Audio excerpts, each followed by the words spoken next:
There's a new category of victims in Gaza: aid seekers. People are being forced to travel to a handful of distribution sites that are backed by Israel and the US to get food. And they're coming under fire.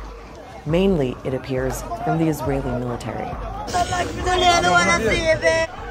In the last few weeks, 600 people have been killed, according to officials in Gaza, and more than 4,000 have been injured. We see all these people with their bags ready to go pick up this aid, and I feel for them. I think they know as well. It's a Russian roulette. Am I going to come back? Am I going to get injured? Am I going to get food?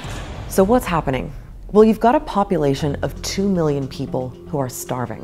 Gaza is the hungriest place on earth, and its entire population is at risk of famine, according to the UN. That's because throughout the war, Israel has been blocking the entry of food and other aid into the Strip. Earlier this year, there was a period of 11 weeks when no aid at all was allowed in. Some trucks carrying food supplies are now getting through, but aid agencies say it's nowhere near enough. And people in Gaza are absolutely desperate. You're talking about tens of trucks per day, whilst the need in the Gaza Strip is 600 per day. So there's the issue of not enough food and aid getting in, but there's also another issue: how that aid is being distributed. Before, distribution was mainly handled by the UN, which coordinated with other humanitarian organizations. But Israel was always critical of that system and said aid was being stolen by Hamas, something the group denies. In late May, Israel brought in a whole new way of doing things. A new organization, backed by Israel and the US, started operating and took over the distribution of most of the food aid. It's called the Gaza Humanitarian Foundation, or GHF. It says it's an independent organization providing vital food aid. What is your understanding of what the GHF is actually handing out to people? Most of it, it's like flour, cans, and these kind of food. When we say food is not available, it's not just like a joke. It's a reality, because even markets, very few supplies which are still there, the prices are higher. The GHF says it's distributed nearly 40 million meals in its first month, although it's also said that people in Gaza desperately need more aid. Now, the GHF has been super controversial ever since it was set up. It works with private US military contractors. How it's funded isn't clear. And its first executive director quit because he said it wasn't possible for the GHF to abide by humanitarian principles of humanity, neutrality, impartiality, and independence. To our knowledge, they don't come with a humanitarian background, rather a military background. And unlike the UN, which used to have about 400 distribution sites across Gaza, the GHF, so far, has 4. And they're all in what are called red zones, which now cover most of Gaza. These are areas where the Israeli military is operating and where evacuation orders are in place for civilians. So people basically have no choice but to go into these particularly dangerous areas to try to get food, although there's no guarantee they'll get any. And the GHF sites are guarded by Israeli forces and private military contractors. The reports have it that almost every single time there is an aid distribution, people are being killed. There are plenty of testimonies now from people who've been to these sites about what happens there, and they all describe similar scenes. I've been in contact with a reporter in Gaza who told me this.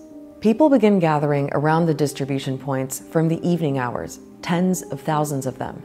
At around 4 a.m., the distribution point signals with a green light via quadcopters, i.e. drones, telling people you have only 5 minutes. Immediately, the crowds surge forward in a desperate rush. Then, after 5 minutes, the quadcopters switch off the green light and gunfire and shelling begin instantly. People start running and fleeing with whatever they can manage to grab. It's like hell. I spoke to several people who were there. Some were injured, others were killed. The scene is one of random, indiscriminate gunfire from every direction. The injuries we see are a lot of gunshot wounds, which they're quite traumatic. Today we saw one directly in the chest, so they arrived dead on arrival. A few times they've been shot to the head as well. Yesterday, we saw one that had a shot in the throat, another one was shot in the eye.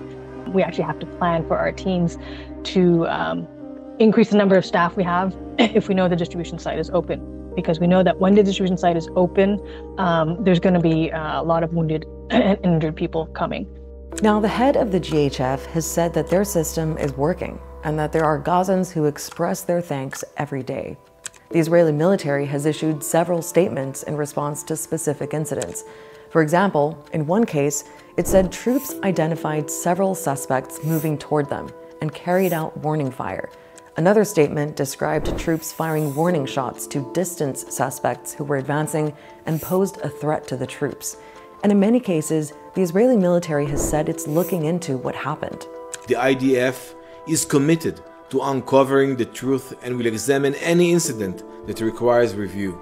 But Israeli soldiers have told the Israeli newspaper Haaretz that commanders ordered troops to shoot at crowds to drive them away or disperse them, even though it was clear they posed no threat.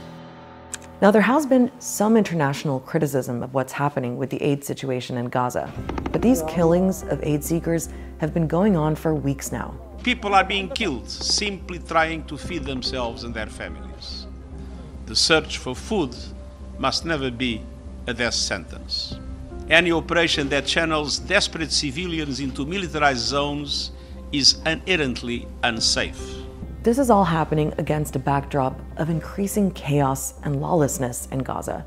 The reporter I was in contact with said the majority of the gunfire comes from the Israeli side, but there are also gangs of thieves and dealers, often armed with knives and other weapons, who assault civilians. A UN official also said convoys carrying humanitarian aid have been intercepted by armed Palestinian gangs. What can you tell us about this sense of lawlessness and chaos on the ground? When you haven't eaten, for 3 months, your children are hungry, you will do anything to get food for them. So lawlessness or not, it's more like desperation. And what all these humanitarian groups are saying is that that desperation can be alleviated if only Israel would let more aid in.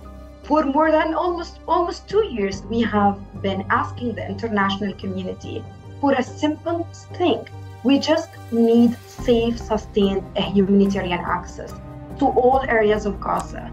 And unfortunately, instead of opening the borders to allow the aid to get in, we are seeing people being injured, shot at, wounded, while they are waiting only to receive food and get this food for their children and families.